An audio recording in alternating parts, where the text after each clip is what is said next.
The end of the academic year always has me looking forward and looking back. Forward to what the summer and the next academic year will bring, back in thinking about the successes, joys, and milestones achieved by our students and those we work with. And yes, as well, some of our disappointments, failures, and work not yet completed. It's beneficial to engage in such reflection, and that's why I've invited President Wim Wiewel as my guest on my last vlog for the academic year and for his last year at Portland State University. Wim has served PSU as the president since 2008, guiding the university through a dramatic period of growth and increased independence. He has asked many questions, and when I interviewed 5 years ago, asked me many questions for my provost position. And there was not a single question that didn't involve something about student success, the welfare and support of our faculty and staff, and our community. So now it's only fitting that I get to ask you some questions about these same topics. So thank you, Wim, for agreeing to do this vlog, and I'm going to jump right in and ask you some questions. Go for it. So the first one, sort of all of your accomplishments at Portland State, what legacy do you think you've created? Well, I like to think about it, I think, as three main things. The first one, which was very clear when I was hired that the people wanted, was to raise the visibility of the institution and how it's perceived in the Portland area. And to me, the greatest manifestation of that is the creation of our new Board of Trustees. You know, when I came in, there were sort of University of Oregon, Oregon State up there, the 4 regional universities sort of there, and Portland State was sort of in between, you know, too big for the kids' table and too small for the adults' table. I think now we are clearly at the adults' table. When there were, you know, the 3 big universities got their own board, we were in that group of first 3. And I think it's also reflected in rankings and ratings and all that. But that's sort of the first thing. We raised the visibility together, and it's reflected in the board. The second one that I'm very proud of is that we've really increased the diversity of the institution. Again, when I came in, I was struck particularly by how rapidly the Latino population had been growing in the Portland metro area, because I was looking at the census data, but that on campus we didn't have a Latino cultural center or an educational center. And I'm just very proud. We have almost tripled Latino enrollment during my time here. And Latino graduation and retention is the same as that of non-Latino whites, which I'm really proud of. There's no achievement gap. Still a lot of work to be done, but the fact that now, I think this year, 46% of the incoming class are students of color. So we are really meeting the needs of the Portland area, and I'm very proud of that. And again, it's been a collective effort, of course. Creation of the cultural centers, hiring of bilingual advisors and financial aid people. It's just a whole different atmosphere, I think, now than what there was. The third thing that I'm really proud of is just the physical appearance of the campus. You know, during my time, we will have completed or started 10 new buildings. When I came, I joked that I always wanted to see a crane on the campus. And, you know, I remind people that we have 50 buildings. And if the average building lasts about 50 years before you have to either renovate it or start over, that means you've got to do a building a year. So it's not like we've overinvested in buildings. No, we are just keeping up with the inevitable deterioration and deferred maintenance. But in doing that, I think we've created and are creating some really beautiful buildings like the Carl Miller Center and the Viking Pavilion, the Newburger Hall, which, you know, we all know is a pretty ugly building, and that will be renovated. The Rec Center, the Science Teaching and Research Center, the Collaborative Life Sciences Building, Lincoln Hall and Shattuck. You know, I'm just really proud of how the campus looks now, including, by the way, the Walk of Heroines, which was kind of a mess as a project when I came in. We were able to complete it. And to me, that is just one of the more beautiful places on campus. And a new building that will be planned soon for the new Education and Health building that will go up on the corner of Montgomery and 4th. And I'm counting that because we hope to get the approval from the legislature, and I'm really pleased with that as well. Yeah, that's great.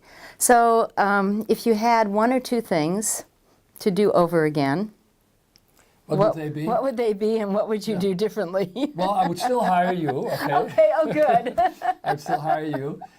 We'd still do Rethink PSU.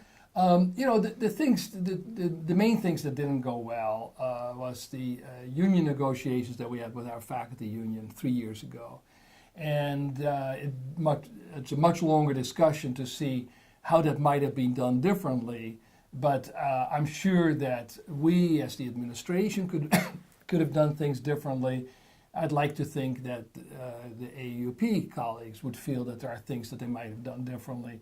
And I am very proud, though, of the fact that we kind of did get a do-over, in the sense that 2 years later, we negotiated again last year.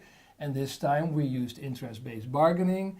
We developed a contract without any of that same acrimony. I'm not saying everybody was singing Kumbaya the whole time, but without that level of acrimony. And it's a 4-year contract. Mm-hmm. So I feel we learned from that experience, and we made it a lot better.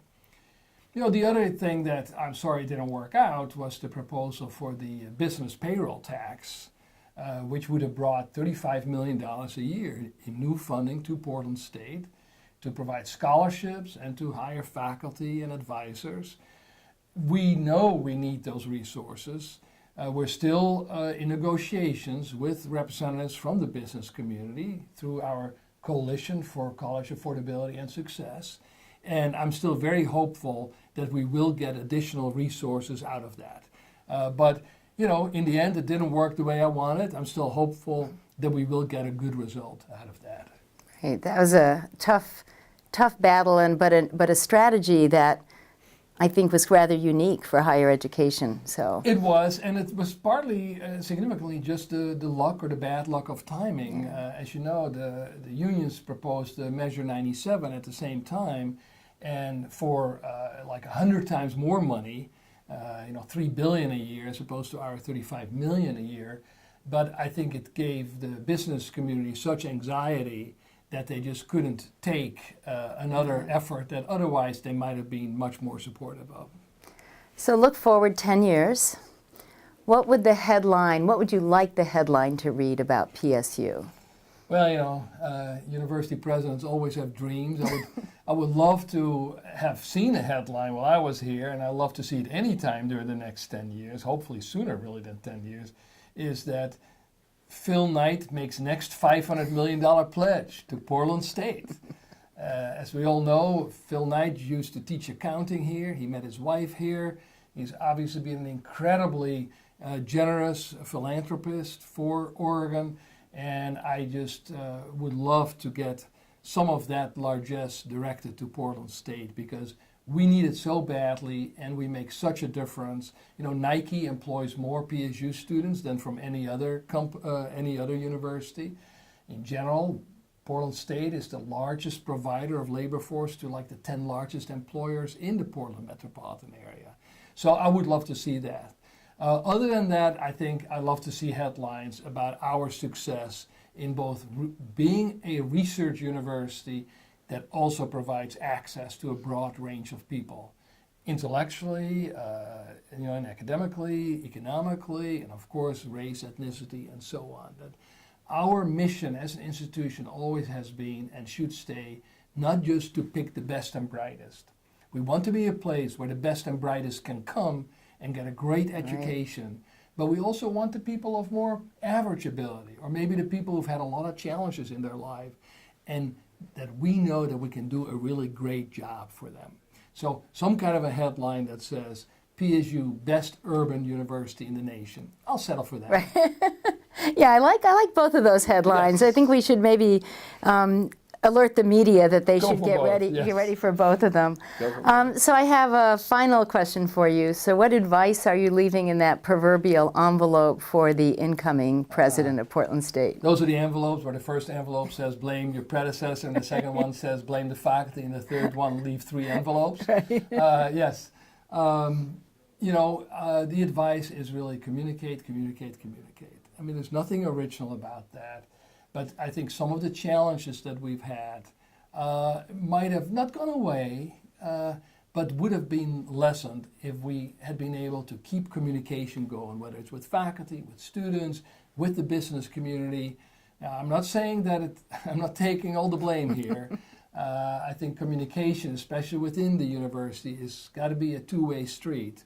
And I'm certainly leaving that advice for all colleagues, that welcome the new president with open arms, invite him, bring him to departments and your meetings, your presentations, your concerts, whatever it is, because the more you have that communication going, the more likely they are to deeply understand the situation of the institution.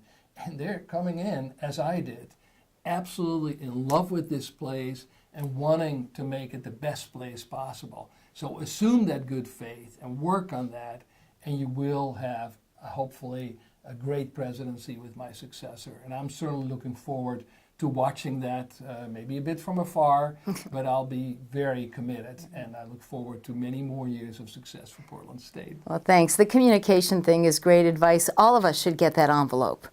So, Indeed, indeed. anyway, I want to thank President Wiewel for taking the time to do this vlog with me, but more importantly, we want to thank him for his leadership and dedication to PSU. He's helped shine the light on this university, made us better, helped us weather many a storm, and he's done it with commitment, passion, compassion, and strategic thinking, always putting students first. You will be missed, but your stewardship and your impact will have long-lasting effect on Portland State. Thank you so much. I'm going to give you a hug. Go Vikes! All right.